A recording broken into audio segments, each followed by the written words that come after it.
Yo, what's good, Wall Watchers? This is the Filthy Wall, and today, we gotta talk about what might go down as one of the biggest self-destructions in sports media history.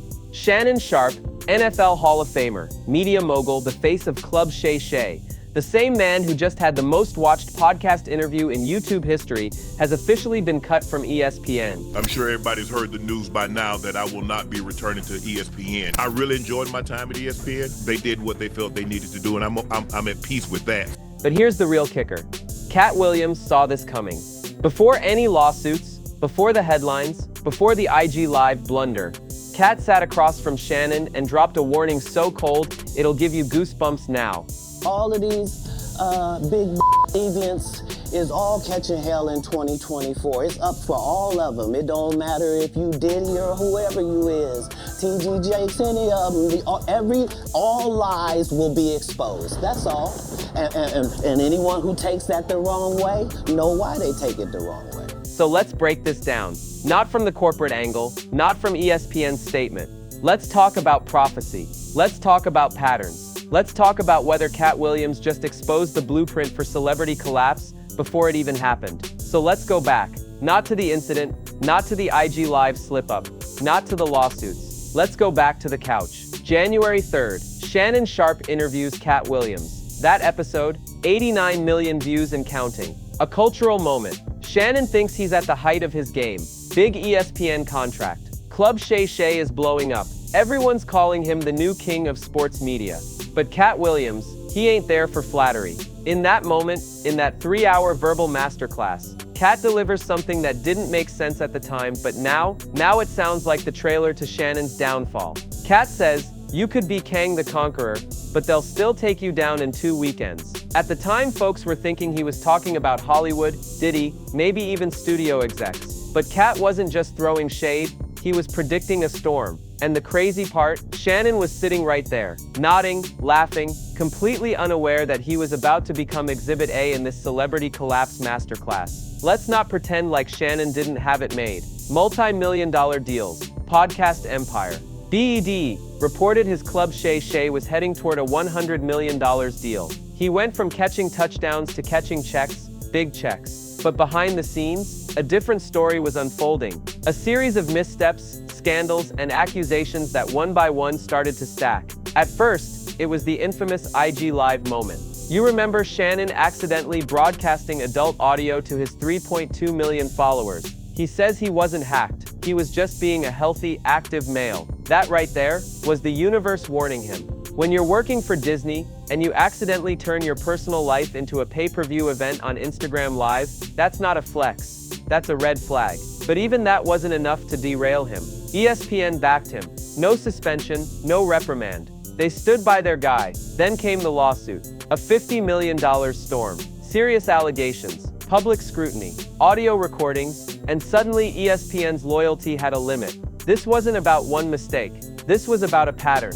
Fox Sports had reportedly paid a quiet settlement years ago over an incident involving a female employee. Then the Instagram mess. Then the lawsuit with explicit texts and audio of Shannon threatening someone. You put all that together, and even Mickey Mouse has to say, yeah, we're good on that. But here's what makes this wild.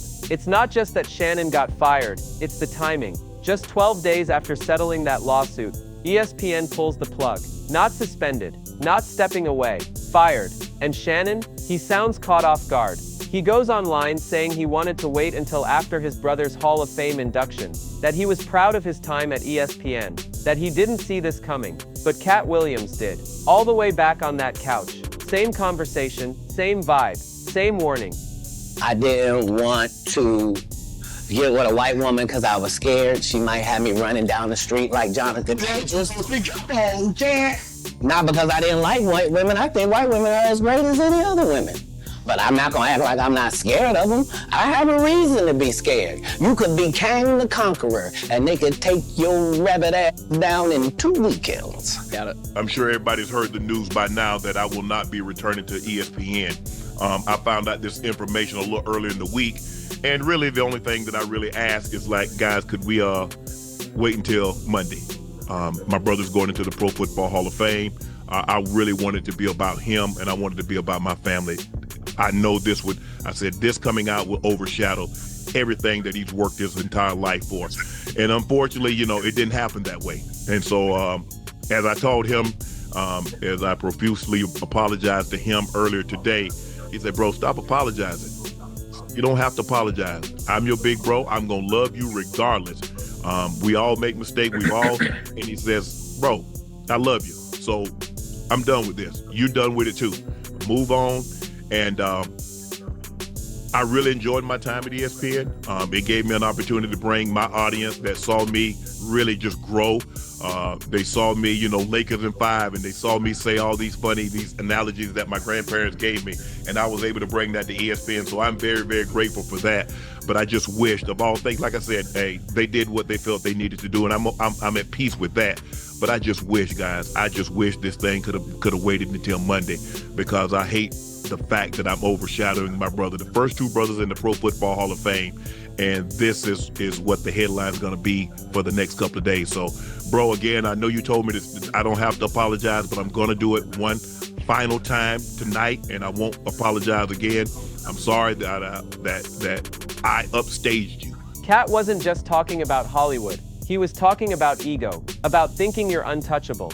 And Shannon had that swagger, that I'm too big to fail energy, until the receipts hit, until the recordings dropped. And suddenly Disney said we're done. So now the question becomes, where does Shannon go from here? Let's be real, the TV road is closed. ESPN, out. Fox Sports, already paid to get rid of him. NBC, CBS, ABC, they're not touching that with a hazmat suit. But don't get it twisted, Shannon's not broke. Club Shay Shay still pulls millions of views. He owns his content, he's got nearly 4 million YouTube subscribers. He's still got Nightcap with Chad Johnson. He might be down in mainstream media, but this is a man who still has the numbers, just not the network.